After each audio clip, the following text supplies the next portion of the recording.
اور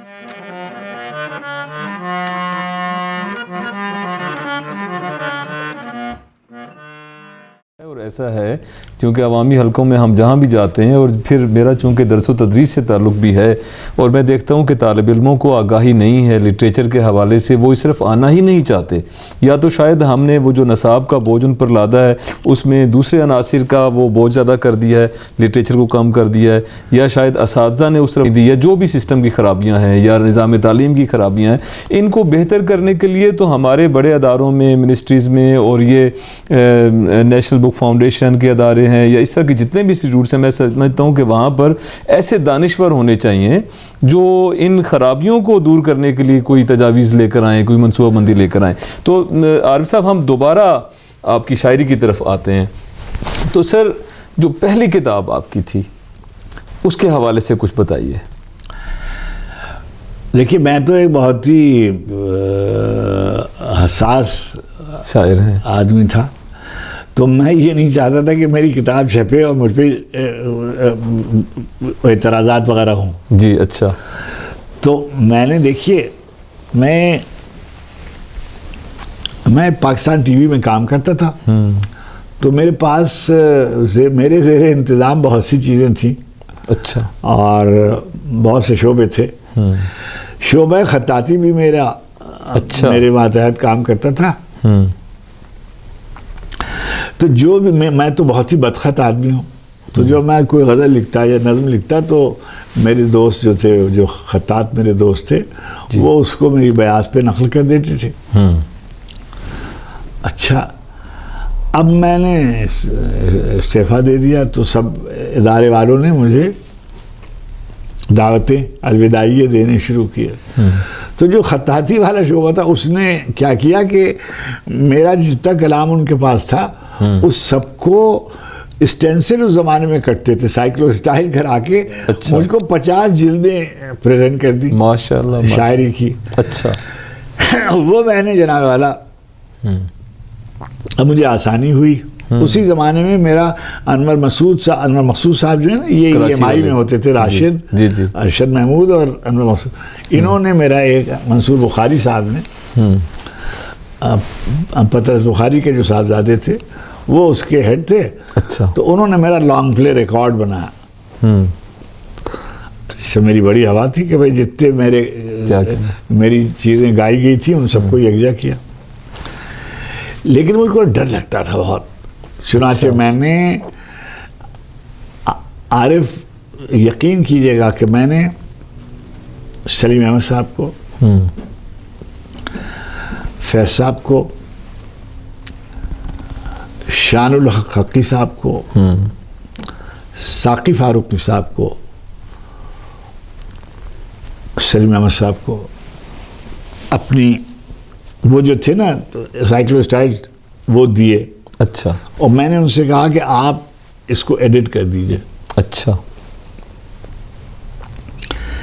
ان بزرگوں نے جو ایڈٹ کر کے مجھے وہ مسودہ دیا، نہیں اپنے اپنے مسودے دیے۔ اچھا، میں نے اس میں سے جو انہوں نے رد کیے تھے وہ سب الگ کر کے فوراً ایک ڈسٹ بن میں ڈال کر اور اس کو ضائع کر دیے، اس لیے کہ مجھے یہ خیال ہے کہ بعض لوگ اپنا دوسرا مجموعہ اپنے پہلے مجموعے کے متروک و مسترد کلام پر شائع کر دیتے۔ مجھے کوئی اس کا شوق نہیں تھا۔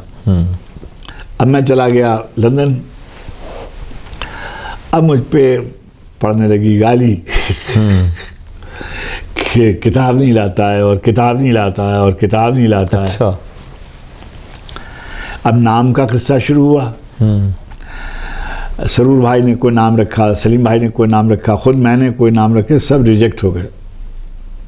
ایک دن میں اور شہرت بخاری صاحب اور فیض صاحب تشریف فرما تھے لندن میں، تو فون آیا اور یوسف صاحب فون پر تھے اور مجھے کہا کہ برخوردار میں نے تمہاری کتاب کا نام رکھ دیا۔ اچھا، میں نے کہا کیا؟ انہوں نے کہا مہر دو نیم۔ واہ! ارے میں تو اٹھ کے کھڑا ہو گیا، میں نے فیض صاحب کو کہا، وہ انہوں نے کہا بھائی سبحان اللہ، کیا نام رکھا ہے؟ اچھا اب کیا تھا اس میں بہت سی علامتیں تھیں جی میری شخصیت کی محرومی، اور وہ سب اس میں آپ کو محسوس ہوا؟ مجھے محسوس ہوا، اور میں نے فوراً ہی اوکے کر شفیع بھائی کو فون کیا، اور میں نے کہا شفیع بھائی یہ فوراً یہ کہہ دیجئے کہ یہ چھاپ دیں، یہ نام آ رہا ہے، اور انہوں نے چھاپ دیا۔ واہ، فیض صاحب نے اس کا پیش لفظ لکھا، اور نارنگ آیا ہوا تھا، نارنگ سے میری بڑی دوستی، اچھا، تو میں نے نارنگ سے کہا، نارنگ میرے بارے میں ایک مضمون لکھا تھا، کربلا کا شعری استعارہ اور افتخار علی، واہ، اچھا مضمون ہے وہ میں نے چھوٹا سا تھا، وہ اس کو انہوں نے بڑا کیا، وہ میں نے شامل کر لیا۔ اب میں نے سردار بھائی آئے مشاعرے پہ، کیفی آدمی صاحب تشریف لائے۔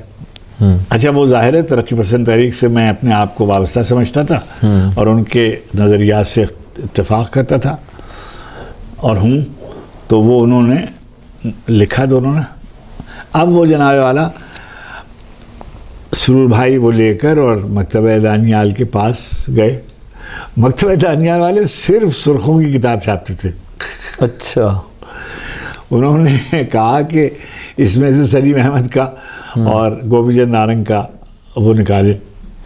وہ جب مجھے کہا گیا میں نے کہا تو پھر میں چھپاتا ہی نہیں ہوں۔ اچھا، خیر وہ میں نے سپتے بھائی سے کہا، خیر وہ ختم ہو گئی بات، انہوں نے پھر چھاپا۔ جی اب وہ کتاب کا سرورق بننا تھا، بہت سے لوگوں نے سرورق بنایا۔ ایک ہماری ایک انگریز دوست تھیں، ان کے بوائے فرینڈ تھے، وہ اٹالین تھے، ان کا نام تھا پیٹر بنیچی۔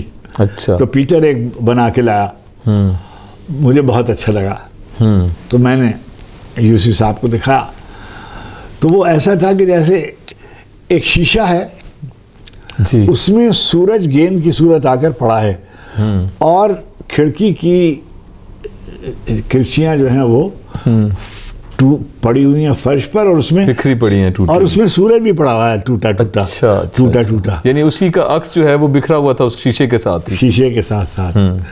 مجھے بہت اچھا لگا، واہ، تو میں لے کر اور یوسی صاحب آ گیا، میں نے کہا سر یہ دیکھیے کس نے بنایا؟ میں نے کہا پیٹر ہے اس کا، ان کا دوست اس نے بنایا۔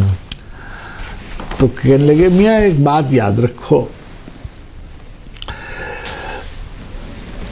اگر کتاب کا سرورق اپنی تصویر کی وجہ سے پہچانا جائے تو یہ اس کی خرابی ہے۔ اس کی توجہ عنوان پر قائم ہونی چاہیے۔ کیا کہنے، اور پھر خود ہی انہوں نے کہا کہ تم حنیف رامے سے کیوں نہیں کہتے ہو؟ انہوں نے ناصر کاظمی کا بنایا تھا، میں نے ایک بہت ہی گستاخانہ خط ان کو لکھا۔ اچھا،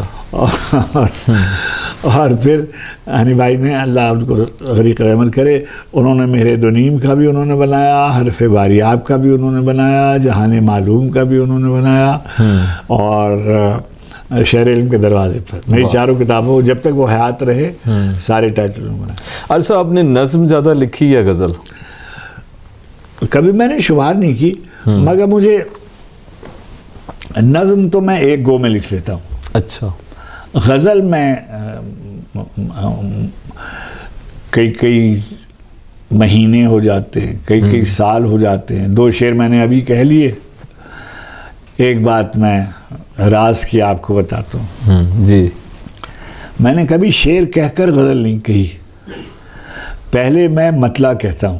اچھا، اور میرا خیال یہ ہے کہ جو لوگ اچھا مطلع نہیں لکھتے وہ اچھی غزل نہیں لکھ سکتے۔ وہ یعنی استثناء ہوتے ہیں، لیکن غزل لکھنے والوں کے مطلع پکے ہونے چاہیے، یہ میرا خیال ہے۔ ہاں درست خیال ہے، کیونکہ مطلب جب آپ کہہ لیتے ہیں تو آپ کے ذہن میں ایک سٹینڈرڈ اس کا بن جاتا ہے کہ اس سے کم معیار کا شعر نہیں ہونا چاہیے۔